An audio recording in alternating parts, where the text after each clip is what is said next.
Is your magic meter running low? Well, we've got a cure for you. Welcome to Disney Coast to Coast.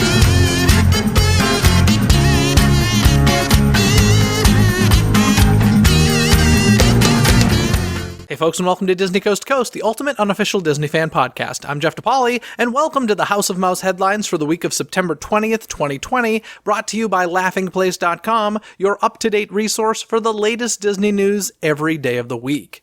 In this week's news, opening dates for new attractions in Tokyo Disneyland, treasures from Black Spire making their way outside of Batuu, a new series of Mickey Mouse shorts coming to Disney Plus, and more. So let's get to it. Hear the latest news from the Walt Disney Company in today's House of Mouse headlines. First up this week, Tokyo Disneyland will finally be opening shops, restaurants, and attractions that are part of their Fantasyland, Tomorrowland, and Toontown expansions that were originally slated to debut in April. Most notably, this includes the new Beauty and the Beast area and the dark ride Enchanted Tale of Beauty and the Beast. Venues in the area, except for Fantasyland Forest Theater, are now expected to open to the public starting September 28th. Also premiering on that date will be the Happy Ride with Baymax attraction in Tomorrowland, Minnie's Style Studio Meet and Greet in Toontown, and more. With the arrival of these new attractions, the resort will also be rolling out a new entry request system via the Tokyo Disney Resort app that will be used for assigned time reservations to these experiences. Beyond Enchanted Tale of Beauty and the Beast, the Happy Ride with Baymax, and Minnie's Style Studio, the system will also be employed for Toy Story Mania and Soaring Fantastic Flight at Tokyo Disney Sea starting September 23rd, as well as meet and greets, select shops, and some dining locations at both parks. Given some of the massive lines that Tokyo Disney is known for, it'll be interesting to see how this reservation system performs with these openings. Meanwhile, those of us stateside can at least look forward to seeing photos and videos of the amazing-looking additions to the already incredible Japanese parks.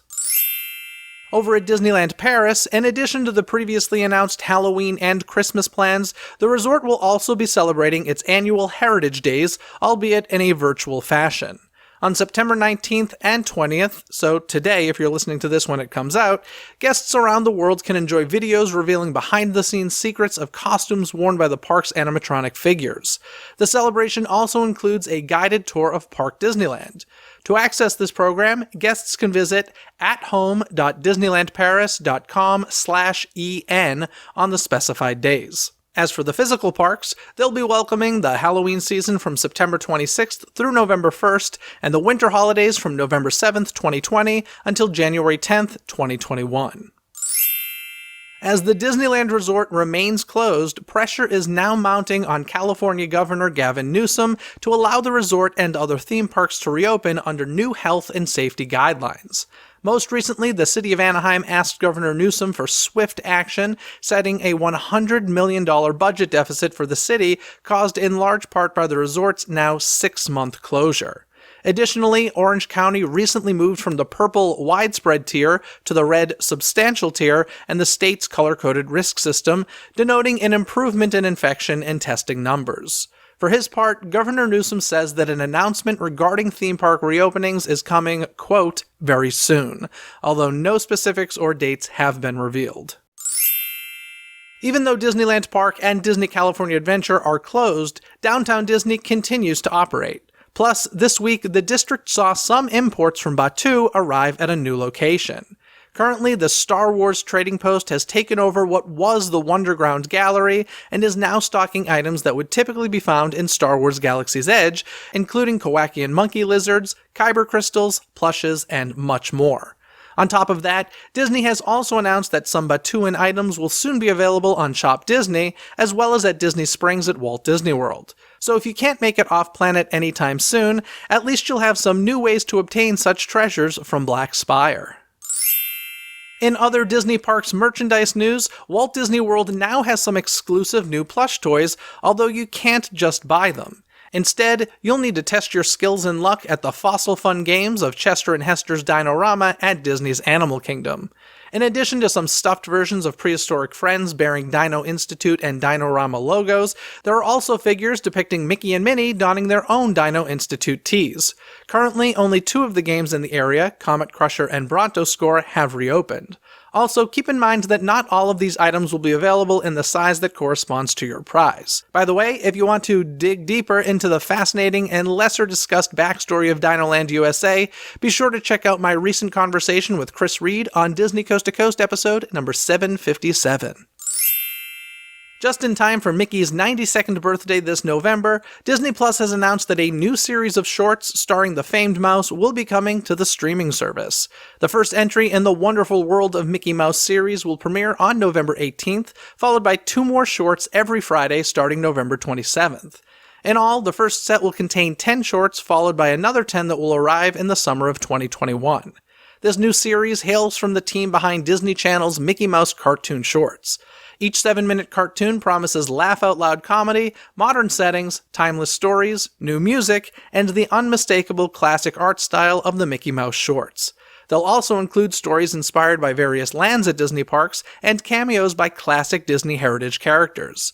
So if you're looking for a perfect way to celebrate Mickey's big day this year, be sure to check out The Wonderful World of Mickey Mouse on Disney Plus, November 18th. And finally this week, ABC had an interesting week that featured some intriguing, yet perhaps disappointing tidbits. First, despite scoring a Season 2 pickup earlier this year, reports suggest that Stumptown, starring Kobe Smulders and Jake Johnson, has now been cancelled. The move comes as the pandemic has caused a delay in production that, in turn, bumped the show from its planned fall return, leading to ABC's decision. The studio is apparently shopping the show to other outlets, but nothing has been arranged yet. Elsewhere, when the sitcom American Housewife returns for its 5th season, the youngest Otto daughter may look a bit different. That's because Julia Butters, who played Anna Kate, has decided to depart the show, with Giselle Eisenberg now stepping into the role. American Housewife is set to kick off its new season on Wednesday, October 28th, with many other ABC comedies and dramas returning throughout October and November. That's going to do it for the news this week, so let's get to this week's Twitter poll where I asked you folks, do you ever purchase prints of your Disney parks on-ride photos? Your options were yes, often, yes, rarely, or no. Now in last place with 0% of the votes was yes, often, followed by yes, rarely with 34% of the votes, and 66% of you said no, you do not purchase those on-ride photos. Cast your vote in the Twitter poll every week by following Disney CTC on Twitter. That's DIZNEY CTC on Twitter. And folks, if you haven't listened to this past Wednesday's episode of DCTC, be sure and check it out as it's all about the new live-action Mulan on Disney+. And this upcoming Wednesday, I chat with Imagineer Susan Bonds, who worked on attractions like the Indiana Jones Adventure, the Extraterrestrial Alien Encounter, Mission Space, and so much more. The easiest way to make sure you don't miss any of the magic is by subscribing to Disney Coast to Coast on Apple Podcasts, Spotify, or wherever you listen to podcasts. Wherever you search, don't forget, it's Disney with a Z, Coast to Coast. And don't forget, if you want to hear those main DCTC episodes early, all you need to do is become a member of the DCTC community over at patreon.com/DisneyCTC. That's patreon.com/DIZNEYCTC. Thanks so much to all of my current patrons who help to keep new episodes of Disney Coast to Coast coming week after week. Other than that, folks, have a magical day. Bye! Thanks for listening to Disney Coast to Coast. Have a magical day. Disney Coast to Coast is produced and hosted by Jeff DePauli. Learn more about the podcast and become a supporter at DisneyCoastToCoast.com.